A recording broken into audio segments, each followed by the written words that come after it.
Hey everyone, welcome to today's research seminar. Our speaker today is Deepak Maram. Deepak is a fourth-year student, PhD student at Cornell Tech, working with Ari Jules. His research interests are in applied cryptography, which includes everything from designing a novel cryptographic protocols to building new systems and reasoning about their security. Common themes include enriching blockchains with new functionality and building user-centric systems. Protocol Labs has enjoyed collaborating with Deepak over the last year, as he and the team at Cornell Tech have worked on file geolocation via anchor timestamping, which is the topic of his talk today. Deepak, it's really great to have you. I'm super excited for this talk, and I'll just let you take it from here.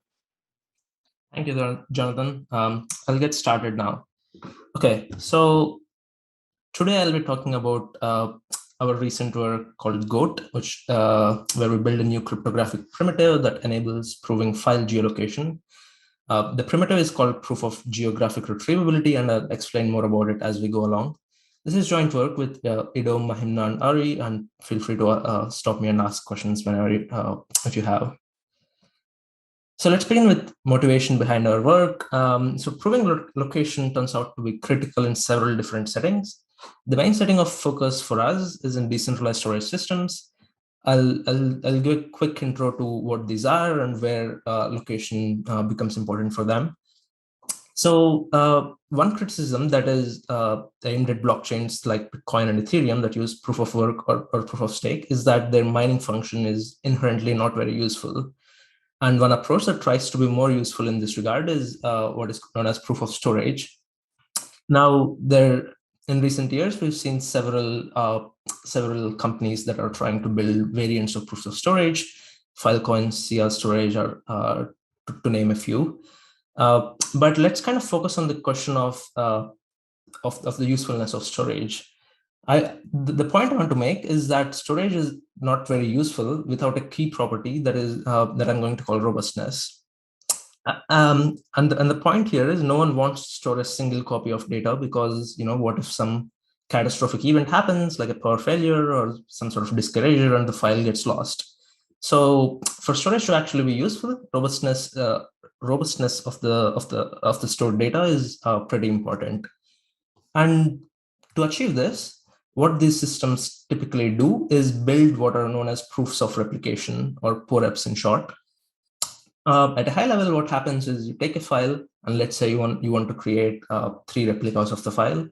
And these 3 replicas are basically stored in 3 different storage servers, so that even if, let's say, like lightning strikes two of the servers or something bad happens, you still have 1 replica and the file is not completely lost.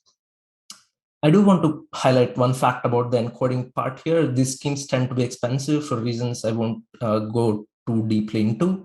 But the point I just want to make is that to ensure that storage is actually useful, they basically use proof of replications, which in turn involve expensive encoding schemes. So you're putting something expensive to essentially ensure this key property you want, that is of robust storage. But these schemes typically don't distinguish between this scenario where all these 3 replicas are stored on a single storage server. And this is clearly bad because, what if again something bad happens and you lose access to the file? So POREPs, while they try to aim for robustness, they're in fact not very robust, given that they don't distinguish between scenarios where replicas are stored on the same server to the scenario where these files are stored in different servers. So at this point, you can think of a parallel to, let's say, cloud storage services like Amazon and others do. So what they typically do to ensure robust storage is basically distribute data across different data centers to basically get a property like this. So that is roughly what we are looking for. And that is sort of the key question we ask that leads us to this work. Is it possible to prove that each replica is in a different location and therefore achieve a sort of proof of replication? So for example, if you can prove that one file is stored in US East, the other file is stored in US West, and the other is maybe in China, then that is an indirect way of proving that you have 3 replicas of a file. So you can think of what we are trying to build here as an alternate way to build a simple proof of replication. So that's sort of the motivation for the work. Now, there have been a few prior works that tried to prove file replication, but these have been aimed at centralized settings, and they're not very directly applicable to decentralized settings like the one we are considering here. So, for example, these tend to assume that the verifiers are trusted and that they are geographically distributed. They also don't have a very they don't have a formal description of the protocol, and these are some of the aspects we try to improve on in this work. Our protocols do not rely on any trust in the verifier, and we don't have, and surprisingly, we don't have any location requirement on the verifier. We'll get to how we actually managed to do that in a bit. And last but not the least, we provide a rigorous extraction style definition for this primitive that we're building. Okay, so the plan for the talk is roughly as follows. We'll begin with a bit of a background on what proof of retrievability schemes do. So this is a primitive that we will enrich and construct what we are calling a proof of geographic retrievability. So that's you can think of it as naively as like a proof of retrievability plus a geographic guarantee in there. And finally, I'll introduce our new scheme GoAT, also a proof of geo-retrievability scheme. Okay, so let's begin with some background here. Proof of retrievability, or PORET for short, was first introduced around 2007, 2008. And this was mainly designed at client-server settings to allow a user to offload storage to a storage server, also called a prover. And the desired setting here was one of big files. So let's say this file is of size petabytes. And the goal of these schemes was to somehow ensure that the storage server is actually storing the file. Now, as you can imagine, if the file was small enough, a user or someone else could just download the file and check periodically that the server was storing the file. Such naive approaches won't work when you're dealing with files that are huge, like of those size, if their size is in petabytes, for example. So roughly, the way these schemes work is you have a verifier who sends a challenge to the prover responds, and if the response is valid, then you are convinced that the prover is actually storing the file. And a key property making proofs of retrievability actually useful is that the challenge and response need to be small. And in particular, there is no relation between the size of the response or challenge to the file size. So that's sort of a cool property that actually makes proofs of retrievability useful in practice. And I'll briefly talk about how we define a notion of soundness for a proof of retrievability scheme. This is mainly to give some background before I talk about our new primitive, where we try to provide a similar soundness definition. So at a high level, the intuition is that if the response you're receiving in the challenge response protocol is correct, then the server must process the file. And this notion is typically formalized through what is called an extraction algorithm.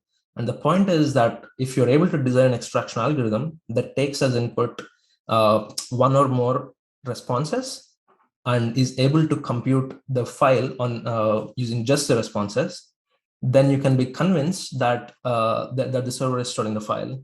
So this is just a way to formalize the intuition that if the responses were correct, then the server has the file, because now we have this extraction algorithm that is actually able to recompute the file from just valid responses. And the phrase extraction here is just used to signify the point that the scheme is sound only if the file can be extracted out of the responses. So hopefully that gives a bit of intuition into how soundness is defined for retrievability schemes. Let's get into our new primitive that we're calling proof of geographic retrievability. And at high level, we simply extend the API and formalism for a proof of retrievability scheme to add the additional location guarantee. So the picture looks pretty much same as before. except that in addition, when a verifier checks the response, we want an extra guarantee that the file is in a particular target region. Now, these target regions can be arbitrarily shaped. As shown here, one example is that maybe the target region is North America. But as far as the definition is concerned, this can be shaped in any way. Let's now go to the first one of the first challenges we faced, which is how do you define soundness? How do you define soundness here? So the intuition here is that you want to say that the file can be extracted from within a particular region. Now, turning this intuition into a formal and making this more formal leads to several subtleties. I'll explain some of the key ideas here. I won't cover all the details of the modeling in the interest of time. So let's see. So the key idea we use in our modeling is that of location-specific servers. So in our model, we basically allow the adversary to place any number of storage servers at arbitrary location of its choice. So for example, here we show 3 servers in 3 different continents. The only restriction in our modeling is that storage servers can't be moved once you place them. But that's not really a restriction because we allow the adversary to place any number of servers in any number of locations. So that's why we can essentially attach, we can think of servers together with the location they're in. And that's why the phrase location-specific servers, as servers are kind of fixed to a particular location. Now, then we define extraction as follows. So assume that let's say there is a prover or storage server that is claiming to store the file in North America. Now we want to somehow say this, define what soundness means. And the way we do this is by saying that a scheme is sound if extraction succeeds from servers located in that target region. So essentially, we give the extraction algorithm access to the server in North America. So the extraction algorithm could send a challenge and receive a response and repeat this challenge response interaction several times. And using the responses it receives, it must be able to compute the file back. So and this is kind of how we say that the scheme is sound, because if you're able to recompute the file from just the challenge responses with servers in a particular region, then the file must have been in that particular region. So that's the high level idea. Now, as you might note, the key difference from the proof of retrievability formalism I showed a couple slides back to now is that here we give the extraction algorithm direct access to devices in the target region. Just quickly going back to the previous slide here. So previously, if you see, the extraction algorithm was operating on the responses themselves. And now we are instead operating, now the extraction algorithm can also send challenges to the server in a particular location. And this leads to several subtle modeling differences to it from a typical proof of retrievability formalism. For example, we assume a type of economic rationality from the adversary during extraction. This is because an adversary that doesn't care about money might have programmed the storage server to respond with like random responses or like incorrect responses during extraction, making extraction fail. So the justification is that in practice, you can attach monetary incentives to valid proof of geo-retrievability responses. So we think economic rationality is sort of a reasonable assumption to make here. So just a semi-formal description of whatever I just said. So we basically define soundness as that if you can come up with an extraction algorithm that can extract file from servers in a particular region, then your scheme is sound in some sense. Okay, another modeling aspect I want to briefly talk about is the various challenge models. So typically in challenge response protocols, the verifier challenges the prover at random times. So we refer to this as the random challenge model, and this is something you all might be familiar with and sort of other protocols of this mold. But building a practical proof of geo-retrievability scheme under this model requires an existing geo-distributed network of verifiers, something we would like to avoid doing. So we think a more practical model for systems that care about geolocation is flexible challenge model.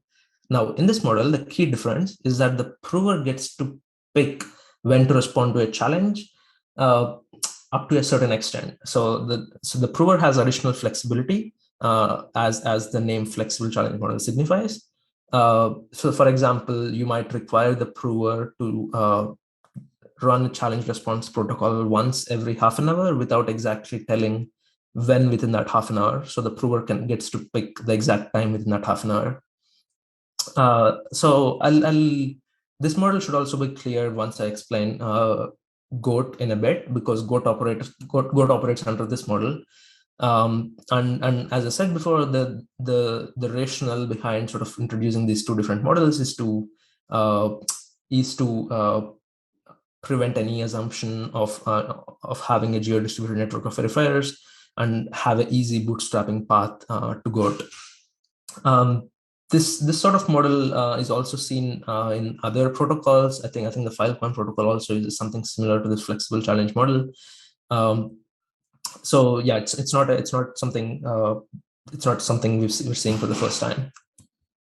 So just to quickly wrap the modeling up. So the adversarial model we are operating under is one where we assume that we have a honest majority of verifiers. There are no other restrictions on where the verifiers are, so on and so forth. We assume the users are honest for the purpose of this work, and we assume that the adversary, the prover is obviously controlled by the adversary, and but still that the adversary behaves in an economically rational fashion. Okay, I'll take a brief pause here to see if there are any questions. Otherwise, I'll move on to the next part of the talk where I actually introduce GoAT and talk about how it works. There's one question in the chat that I think you might get to now, but I'll ask it, and if you're going to answer it now, just tell me. But it says, what prevents an adversary from just using multiple VPNs on the same machine to do this? But are you going to talk about that now, or something similar to it, probably? Yeah. Okay. Yeah. Wonderful. Okay, I'll move on. So how does GoAT work? Actually, yeah, as you might have noted, the name GoAT stands for geolocation via anchor timestamping. So anchors kind of play a crucial role in GoAT. And that's sort of the first thing I'll talk about. So what are anchors and what role do they serve in GoAT? So GoAT basically leverages existing internet servers that offer that have two functionality. So first, they need to provide what I'm calling authenticated time. You can just think of this as a timestamp with a signature on it, and the location of that server must be known to everyone. So these are the two requirements or assumptions, if you want to call it. So I'll be using this shape to represent an anchor. And roughly this is the API we are looking for. So anyone can send a random nonce, and the server, and the anchor needs to respond with a message which includes the current time and the signature. So the time doesn't need to be absolutely correct. Relative time is also okay for GoAT to work. And the signature is over the time and the nonce. So this is the sort of API we are looking for. And any existing internet server that has this feature can be used as a GoAT anchor. Now, we want the signature to be publicly verifiable. So here I'm presuming some existence of some underlying public key system. Two examples of internet servers that can be used as GoAT anchors are TLS 1.2 servers and rough-time servers. So first about TLS. So basically some TLS servers some TLS 1.2 servers, I should say, embed the current time in seconds into the first 8 bytes of the server random value. So this value is basically exchanged as part of the key exchange, and it gets signed. So that's kind of why TLS 1.2 servers have this API. Now, I must note that not all TLS 1.2 servers have this API, because this functionality of including the time is a bit of a hack, and the TLS 1.2 spec actually doesn't require servers to do so. Although in our experiments, we found enough servers in practice do this, at least enough to begin a deployment of GoAT. On the other hand, if you do not want to use TLS, Roughtime is an alternative, which is a specifically designed authenticated time protocol. Although unlike TLS, which is sort of widely deployed and you can find servers everywhere, Roughtime is a new protocol. So there aren't as many servers today if you want to use Roughtime. And the security and the sort of assumption with respect to anchors we make is that of a local honest majority. For the purpose of the rest of the talk, I will talk as if an anchor is honest, but it's pretty simple to extend the protocols I'll describe to meet sort of a local honest majority assumption. So I can talk about that later if any of you have any questions there. So with that, I'll get into the crux of the protocol. So I'll start with the naive approach, but the protocol structure I'll describe here is pretty close to the actual GoAT protocol. So yeah, if you haven't been paying attention, this is probably a good slide to listen to. So let's say we have a prover stored in the file in North America, and we have an anchor that is nearby. I'll explain. I'll provide a naive approach to how to prove file location now. So the protocol goes like this. The first step is to ping the anchor. So you pick a random nonce, you get a timestamp and a signature. And the second step is to derive challenge from the anchor signature. So we are basically using the anchor signature, the sigma 1 in the picture shown, as a random seed and deriving challenges to be used inside a proof of retrievability protocol. So you use those challenges and compute a proof of retrievability. And the third and the final step is to include this proof as nonce in a second ping. So this N2 here in the second ping will basically be this proof, and that's it. So the proof is basically the two transcripts you received, M1 and M2. So this is basically a cute little trick that you can use to kind of bind yourself to a nearby anchor in a way. And the reason this works is because in the verification step, we can check that the difference between the timestamps T1 and T2 is small enough. So at a high level, the intuition is basically that if the prover was, let's say, storing the file in a cheaper location outside North America, let's say far, far away, maybe the prover is storing the file in China, then the prover won't be able to perform the two pings within the stipulated time. So essentially, another way to think of this trick is that the anchor is playing the role of a timer. So the first ping is beginning a timer, whereas the second ping is stopping it.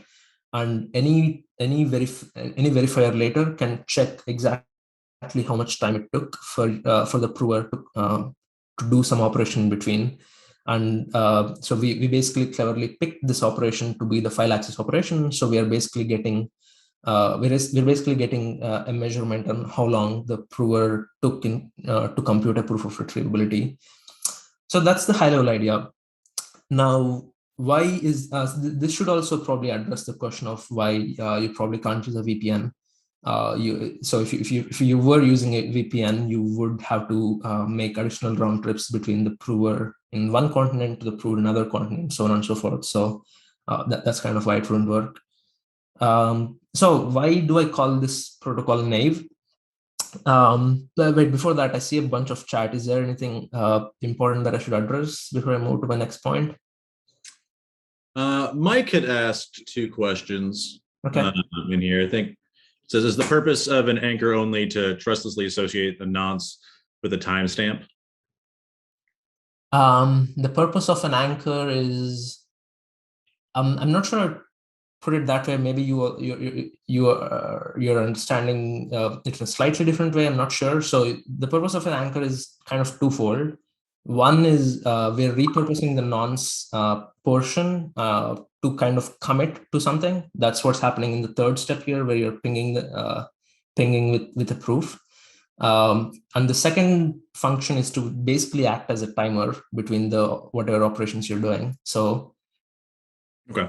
And then he had one statement as well that he was saying that thinking that maybe DRAND might be leveraged for its timestamp nonce generation for lack of TLS 1.3 or alternative solutions. So that's just a thought, but yeah. I'm not exactly sure how you could use DRAND here. DRAND is mostly a randomness generator, but like maybe you could sort of repurpose DRAND. I'm not sure.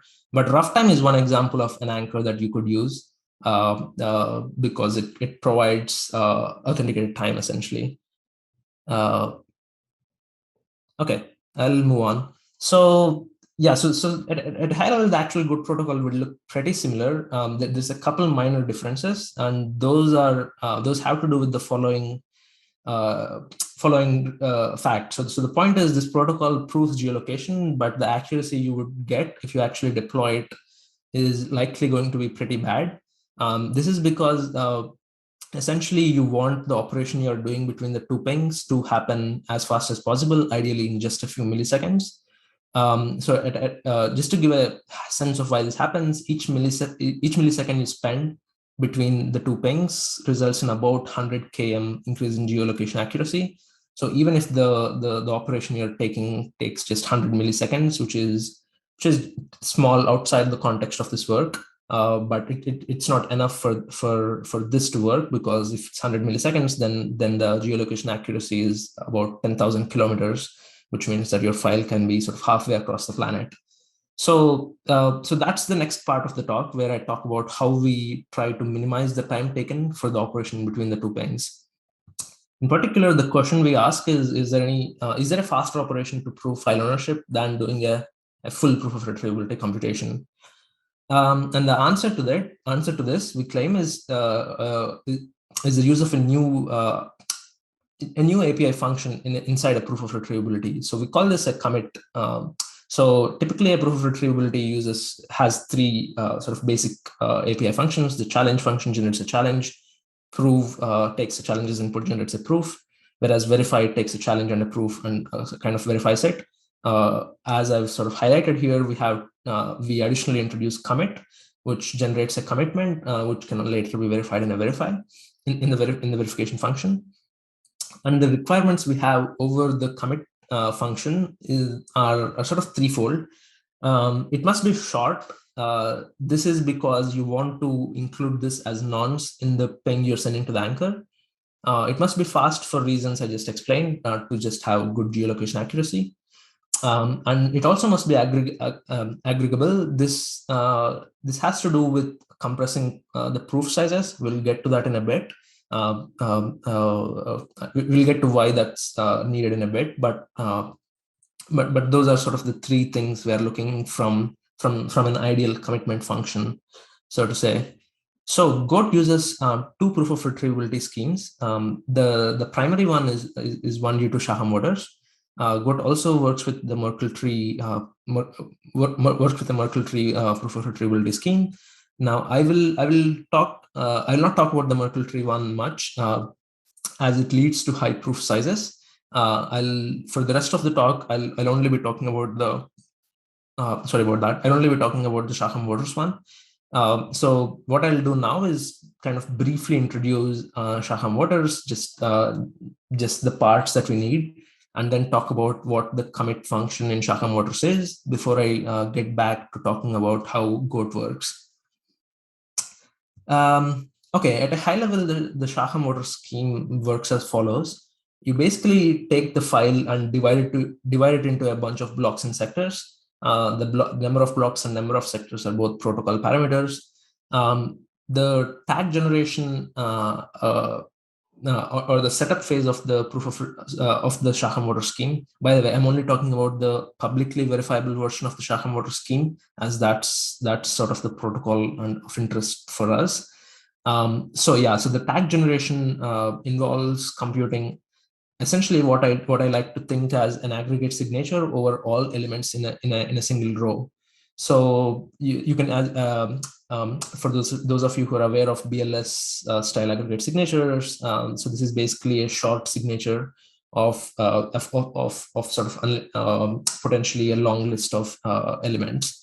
So here you are computing an aggregate signature over all elements in a single block. And we are using a pairing friendly group to achieve this.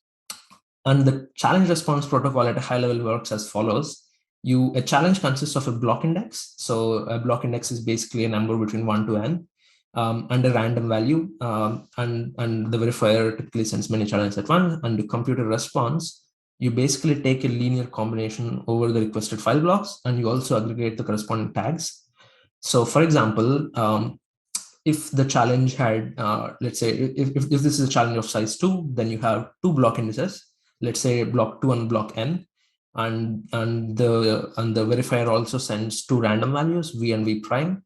Now a response basically involves computing a linear combination. So if you focus on sector 1 here, you're computing 4v plus 5v prime. So that's that's sort of the first element of the response, and so on. You compute the linear combination for all the sectors, and then you do an aggregation of tags. So that's in a nutshell what the SHACHAM Water's challenge response protocol looks like.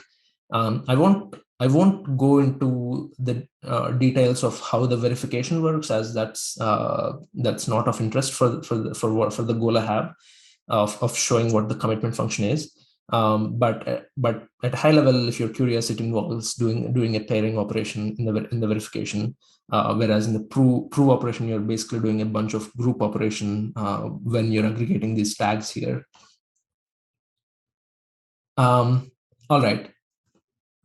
So there is one point I do want to highlight, which is sort of the crucial aspect of this protocol, which makes the proofs compact, which is that the proof size kind of doesn't depend on the number of challenges. Here I showed a challenge of size 2, but you can imagine having any number of challenges, 100,000 doesn't matter, since you are basically computing a linear combination of the file blocks and just aggregating all the tags. How many file blocks you're computing a linear combination over, or how many tags you're aggregating over, neither of those matters. Neither of those matters in terms of the proof size. Okay, so what is the commit function here? So quickly recall the requirements. We want it to be fast, short, and aggregable. And you might, the first thought here might be, why not directly use the proof function itself, the thing I just described. And the reason is that although the proof is compact, it still depends on the number of sectors, which might be big. And more importantly, the tag computation is slow, leading to sort of poor geolocation accuracy, as I was telling before. This is mainly happening due to the group operations you're doing when you're aggregating tags. And we basically avoid these two problems as we design this commitment function. So what we do is basically just compute the linear combination of file blocks like before. We do not touch the tags. So the result is a vector of size s, where remember s was the number of sectors. So you have a s-sized vector. Now, since we want this to be short, we apply a vector commitment scheme over this. So this compresses the s-sized vector into something short that you can put as a nonce inside a message that you're sending to an anchor. So that's the commitment function. That's how we make sure that it's short and fast. In fact, we use a homomorphic vector commitment scheme for aggregation to work. The requirement of aggregation will be clear in a bit, but for the implementation purposes, we use Peterson's vector commitment scheme to make this work. Okay, so I'll give a quick overview of GoAT now that you know what the commitment function actually does. So we basically have sort of two notions of time. Epochs determine verification frequency, whereas intervals determine challenge frequency. The first phase of GoAT involves running the protocol I described a while back, where you sandwich a file access operation between two anchor pings. So the file access operation is the proof of retrievability commitment function. And the idea is that we can require the prover to run this once per interval. Let's say the interval length is half an hour, then the prover is basically pinging the anchor twice every half an hour, and then computing the commitment in between them. Phase 2 involves computing the full proof of retrievability. So since we are only computing commitment in phase 1, we have a phase 2 which happens like at the end of an epoch. So if the epoch is 1 week, this phase 2 is run only at the end of a week. So at the end of a week, you're basically computing, you're basically looking at all the challenges that have happened throughout the entire week and computing the corresponding proofs of retrievability for them. Okay, so just a quick recap of the phase 1 here. As I've said before, you have 2 anchor pings and you sandwich the commit operation in between. The protocol is prover initiated. This will have interesting implications as to the security of the system, which I'll get to in a bit. But recall that we are operating in the flexible challenge model, and that's kind of why the protocol is prover initiated, and basically the prover can decide when exactly to start this protocol within that half an hour, for example, if the interval length is half an hour. And the set M1, M2 is what we refer to as a geo commitment. In fact, the final GoAT proof is largely made of these geo commitments. So as we'll see in a bit, this has a linear effect on the GoAT proof size. So as the number of intervals, so if you look at GoAT proof size versus the number of intervals in an epoch, we have a linear component arising due to these geo commitments, and this is a sort of an open question of how to compress these geo commitments further. Okay, I'll take a slight detour now. So I've just described how the geo commitment generation works. Now it turns out that the protocol I just described only works for a specific kind of anchors. In particular, we want the anchor resolution to be milliseconds or smaller. And it turns out that some anchors, for example, the TLS anchors, return time in seconds. And therefore, we need to do something else to make it work. I'll explain the problem in a bit more detail here. So let's say you have an anchor here, which only returns time in seconds. So for example, it returns 12 p.m., but it doesn't tell exactly how many milliseconds but it doesn't return how many milliseconds, for example. So the next timestamp the anchor sends out is 12:01 p.m., nothing in between. And the question we kind of have is how do we measure times that are basically less than a second? So let's say you want to measure 100 milliseconds or like 10 milliseconds. And the way we manage this is what I'm going to call an amplification trick. So this is basically a cool trick where we ping the anchor enough times. So the idea is if you want to measure 100 milliseconds, just ping the anchor like 10 times. So that you fill up the 1 second. So essentially, if we want to ensure the operation between the 2 pings takes no more than 100 milliseconds, then we can require the prover to ping the anchor 10 times and later verify by checking that the 10 timestamps are the same. Note that like before, we still need to chain all these requests. So you basically use the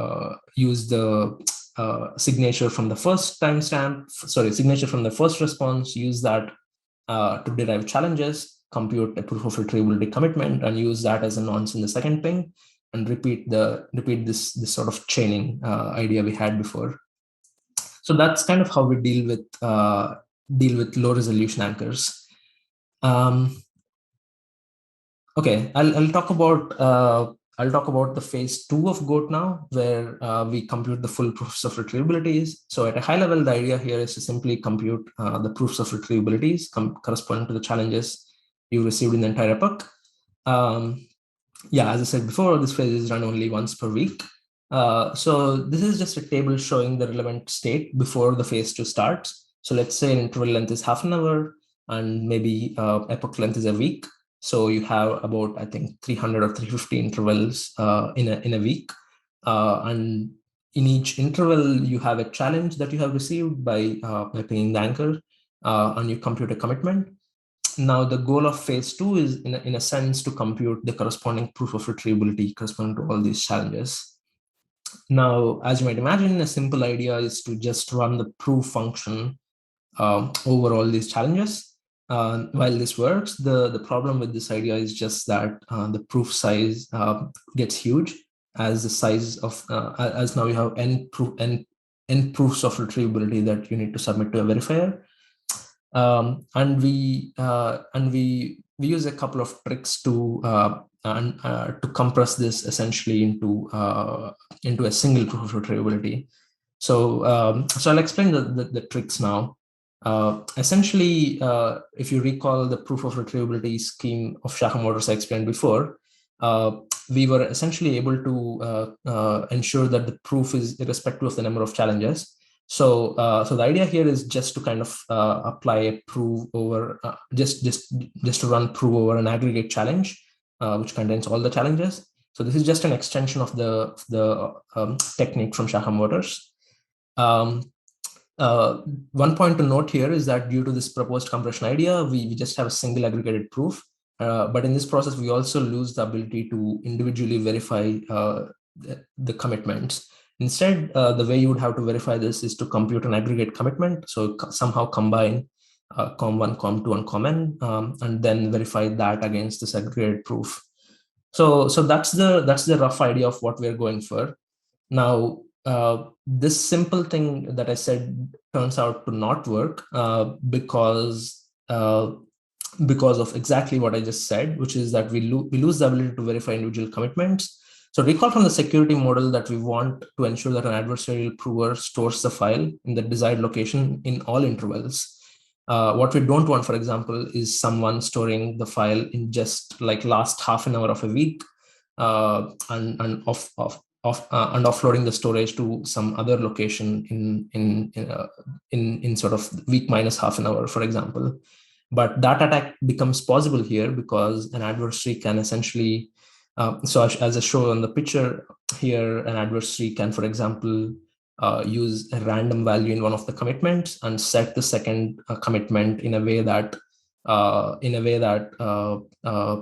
first one cancels out. So essentially, the adversary can skip accessing the file in the first interval and only access the file in the second interval in the attack I've shown. But like it's possible to extend this idea to only access it in one interval. So this is kind of why at a high level the naive aggregation doesn't work.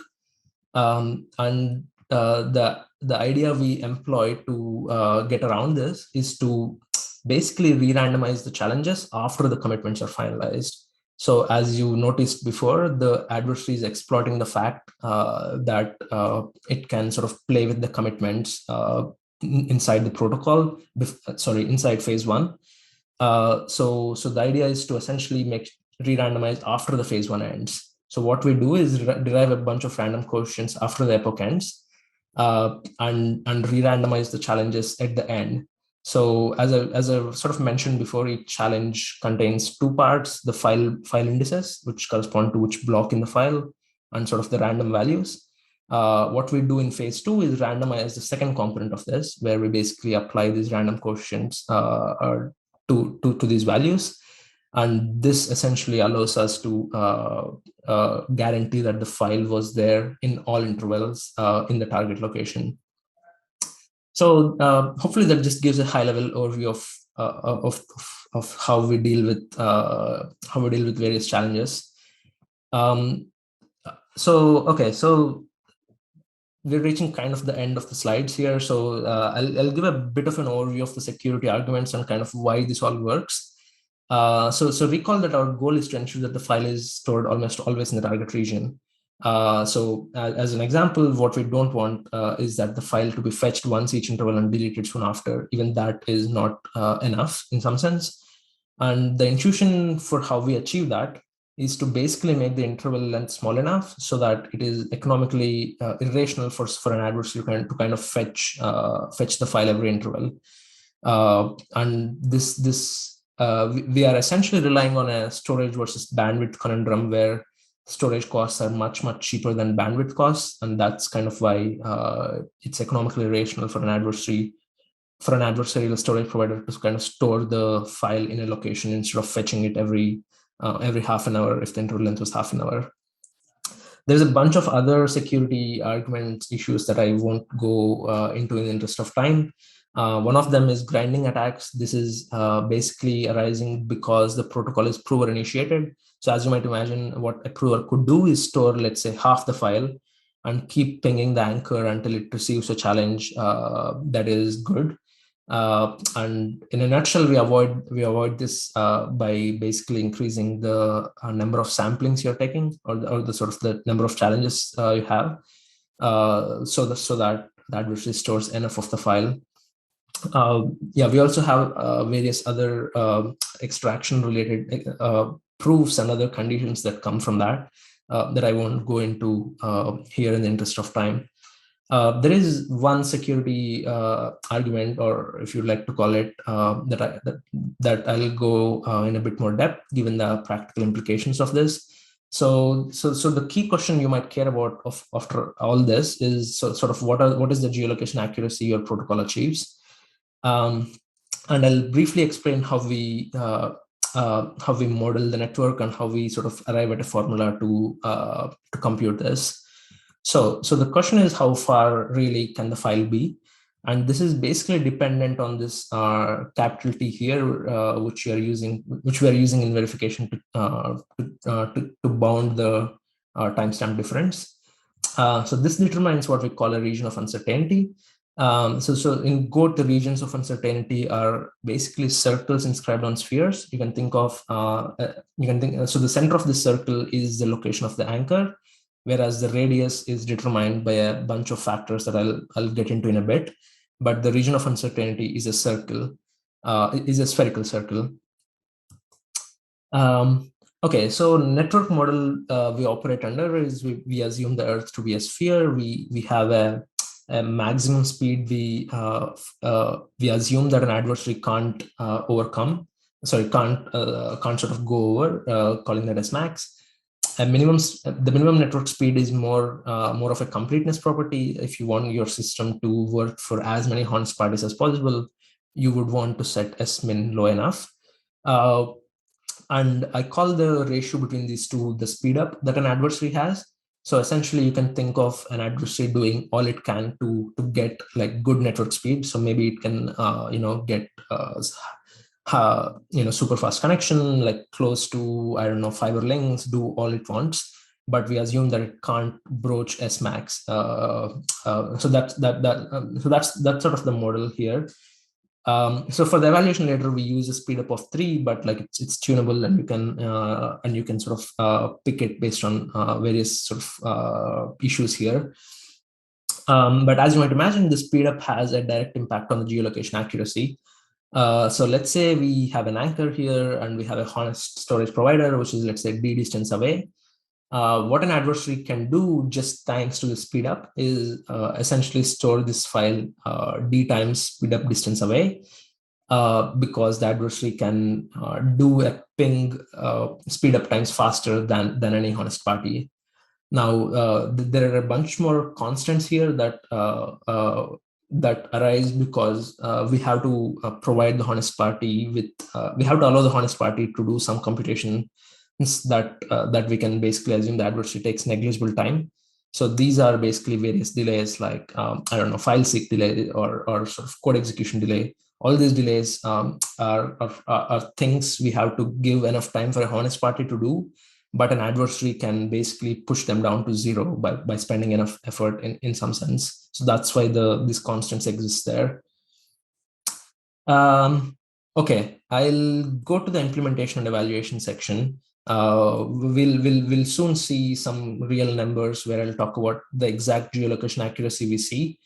So the first set of numbers I have, by the way, we've implemented GoAT with the SHACHAM orders and Merkle tree and the Merkle tree proof of retrievability schemes in about I think 3,000 to 4,000 lines of C. And we evaluate it over a bunch of AWS machines. So the first set of numbers is the time taken for various operations. So the first picture here is about the time taken to do a proof of retrievability commit function. As you can see, irrespective of the file size, the time is pretty low. If you recall, this this operation involves doing a file seek and then computing a vector commitment. Yeah, so the combination of that is pretty low. Whereas the second table here shows the time taken to compute. This is the time taken to do the phase 2, where you do the full proof of retrievability computation. And this grows linearly with the number of intervals, simply because you're doing as many proofs of retrievability. But there is no but like the geolocation accuracy doesn't depend on these times here, so we're kind of okay, even if they take like if 1,000 intervals, it takes like what 20 seconds, which is okay as far as geolocation accuracy is concerned. The next graph I have here is about the proof sizes. So the blue line here shows the proof size of GoAT per interval. So whereas the red line here shows the size of 2 rough time transcripts. As I've mentioned before, GoAT proof size is linear, but the constant is pretty small. Just to recall, the linear portion is due to the geo commitments. Due to all the re-randomization and the compression tricks I talked about, we basically managed to reach that bound as we sort of increase the epoch length.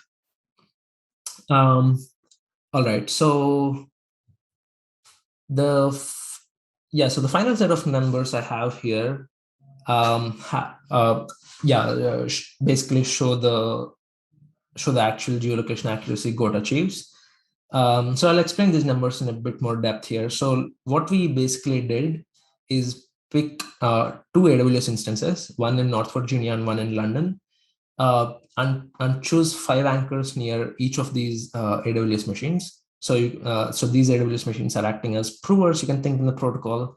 Whereas these the top 5 are the anchors near the North Virginia one, the bottom 5 are the ones near the London machine. As you see, this is a combination of rough time and TLS servers. Like the rough time ones have a prefix, whereas have a prefix of rough time, whereas ones that don't have a rough time prefix are basically TLS servers. The first column, distance, talks about the distance between the prover and anchor. All distances are in kilometers, so as you can see, some of these anchors are pretty close. The second column, A, stands for the amplification factor. So this is the amplification stuff I talked about, which we need to use for TLS anchors, which is this is kind of why the amplification factor is 1 for the rough time anchors, whereas it's not 1 for the TLS anchors. So an amplification factor of 60 basically means that you are pinging the anchor 60 times within the space of a second. And that's how you generate a valid GoAT proof in a nutshell. The third column is basically the geolocation accuracy. So as you can see, with for example, roughtime.chainpoint.org, you have a geolocation accuracy of about 1,200 kilometers. I have the distances in a map here just to give some context. So this is the AWS instance in North Virginia, whereas this is the rough time anchor. This is the roughtime.chainpoint.org anchor. And this picture kind of shows the 1,200 kilometer radius. As you can see, it's even though the anchor and prover are pretty close, we achieve like the accuracy is a bit big, like 1,200 kilometers. There are definitely avenues to improve this and cut it down to, let's say, half of it, or let's say a third of it, by improving the network model and other stuff. But this is just the preliminary results that we have.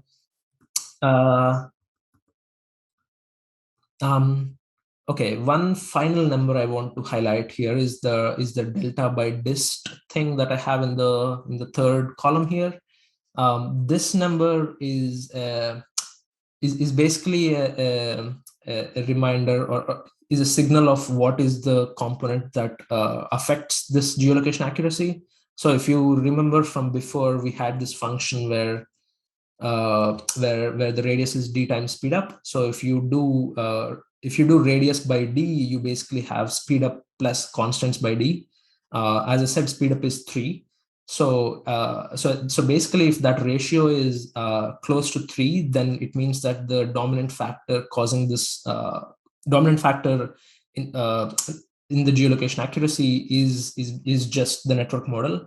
Whereas if the number is higher than 3, it means that the constants are dominating. So for example, for anchors that are close by, you can see that there is clearly a lot of scope for us to sort of minimize these constants by optimizing code and stuff to get this number as close to 3 as possible. Yeah, so that's just an indication of what is causing the geolocation accuracy in some sense. Thanks for joining, everyone. If you have suggestions for a future speaker, or if you'd like to present your own research, please email us at research@protocol.ai. We currently have 2 open requests for proposals, one targeting proofs of space and the other vector commitments. If you're interested in submitting a proposal for either of these funding opportunities, go ahead and visit grants.protocol.ai and look for RFP 9 and RFP 10. To receive funding-related announcements or other updates, sign up for our mailing list and specify what types of emails you'd like to receive. The link to do this is in the description below. Join us next week to hear from Aarhus University postdoc Sofia Yakubov about secure multi-party computation with stateless ephemeral roles. Please remember to like and subscribe, and we'll see you next time.